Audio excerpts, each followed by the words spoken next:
যাদের মাধ্যমে আসে দেশের নানা সিদ্ধান্ত, তারা এদিন ফুটবলের সবুজ গালিচা মাতালেন। বসুন্ধরার মনোমুগ্ধকর পরিবেশে এদিন হয়ে গেল ফাইনাল ম্যাচ, যেখানে ছিল টান টান উত্তেজনা। যুব ও ক্রীড়া উপদেষ্টা আসিফ মাহমুদ একই সাথে সামলেছেন একাধিক স্থান। কখনো ডিফেন্ডার, আবার কখনো স্ট্রাইকারের রোলে দেখা যায় তাকে। শেষ পর্যন্ত গোলশূন্যভাবে শেষ হয় ম্যাচ। এরপর গড়ায় টাই ব্রেকারে, যেখানে আসিফের উপদেষ্টা দলকে হারায় ডিপ্লোমেটরা। মতিঝিলের জাতীয় স্টেডিয়ামে সুযোগ না পেয়ে ফাইনাল ম্যাচের জন্য বেছে নেওয়া হয় বসুন্ধরা স্পোর্টস সিটিকে। এখানকার পরিবেশ মুগ্ধ করেছে তাকে। এখানে পরিবেশটাও ভালো, ক্রাউড নেই আশেপাশে, খোলামেলা জায়গার মধ্যে। আপনারা জানেন যে আমাদের এটা ডিপ্লোমেটদের সাথে থার্ড ম্যাচ। এটা প্রথম উদ্দেশ্যটা ছিল কূটনৈতিকদের সাথে অন্তর্বর্তীকালীন সরকারের একটা অফিসের বাইরেও একটা সুন্দর সম্পর্ক। এদিকে বাংলাদেশের ফুটবলে ফিরেছে সোনালী সময়, সেটিও চোখ এড়ায়নি ফিফা প্রেসিডেন্টের। সে বিষয়ে কথা বলেন আসিফ মাহমুদ।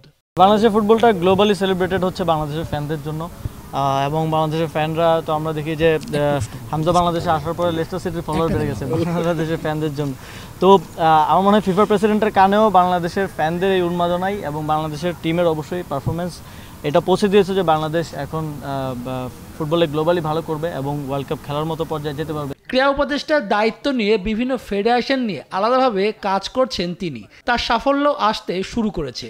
ফুটবলের জন্য এবং ক্রিকেটের জন্য, দুইটার জন্যই আমরা 45,000 এবং 50,000 ধারণ ক্ষমতার দুইটা মাঠ করার জন্য, ক্রিকেটেরটা তো ইতিমধ্যে প্ল্যান আছে, ওইটাকে আমরা রিভাইজ করে কাজ শুরু করার কথা ভাবছি, এবং ফুটবলেরটাও আমরা জমি চেয়েছি। আশা করি যে পার্সেল করে দ্রুত সময়ের মধ্যে আমরা শুরু করতে পারব। ফুটবলকে এগিয়ে নিতে সব ধরনের সহযোগিতা করা হবে বলে জানান বাংলাদেশ বিনিয়োগ উন্নয়ন কর্তৃপক্ষের চেয়ারম্যান আশিক চৌধুরী। তো এই দেশের পার্সোনালিটিকে প্রকাশ করার জন্য ফুটবলটাকে যদি আমরা, কারণ এটা এত জনপ্রিয় গ্লোবালি, এটাকে যদি আমরা আমাদের দেশে একটু নার্চার করতে পারি, তাহলে ওই পরিচয়েও বাংলাদেশকে লোকজন চিনবে। ক্রীড়াঙ্গনকে এগিয়ে নিতে প্রয়োজন পৃষ্ঠপোষকতার, সেদিকে বাড়তি নজর দিতে চায় কর্তৃপক্ষ। Shubhadeb Nath, news 24, Dhaka. Bashundhara public school and college 2026 শিক্ষাবর্ষে ভর্তি চলছে।